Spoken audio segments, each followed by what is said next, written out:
Hi friends, good morning. నిన్న lunch complete అయింది కదా. సో ఈరోజు లంచ్ తర్వాత మనం ఏం చేయాలి, వాటర్ చెప్పుకున్నాం. ఆఫ్టర్ లంచ్ మనకి వాటర్ చాలా ఇంపార్టెంట్. ఎందుకు ఒక చిన్న ఎగ్జాంపుల్ చెప్తాను. ఇప్పుడు మనము మిక్సీ జార్లో ఏమైనా వేసినప్పుడు సో వాటర్ లేకుండా ఓన్లీ ఆ చట్నీ మాత్రమే మనం వేసి క్లీన్ చేయగలిగితే మిక్సీ జార్ అంతా ఉంటుందా అలాగే. తర్వాత వాటర్ వేసి క్లీన్ చేయాలి కదా. సేమ్ మన స్టమక్ కూడా అలాగే. మనం తినేసిన తర్వాత డైజెషన్ అయిన తర్వాత సో లోపలంతా అలాగే స్టోరేజ్ అయి ఉంటుంది అక్కడక్కడ.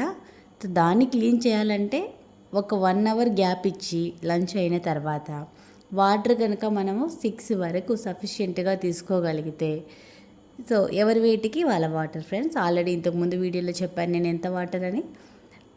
ఆ వాటర్ కనుక తీసుకోగలిగితే మనకి క్లీనింగ్ అనేది చాలా బాగా జరుగుతుంది. దట్టు డైజెషన్ సిస్టమ్ సూపర్గా వర్క్ అవుతుంది. ఓకేనా. ఈ రోజుకి ఇది 7th టిప్ ఫ్రెండ్స్. దీన్ని మనందరం ఫాలో అవుదాం. ఓకేనా. Please like and subscribe friends. ఏదైనా ఉంటే కామెంట్ చేయండి నాకు. సో కొంచెం ఎంకరేజ్ చేయండి ఫ్రెండ్స్. Thank you.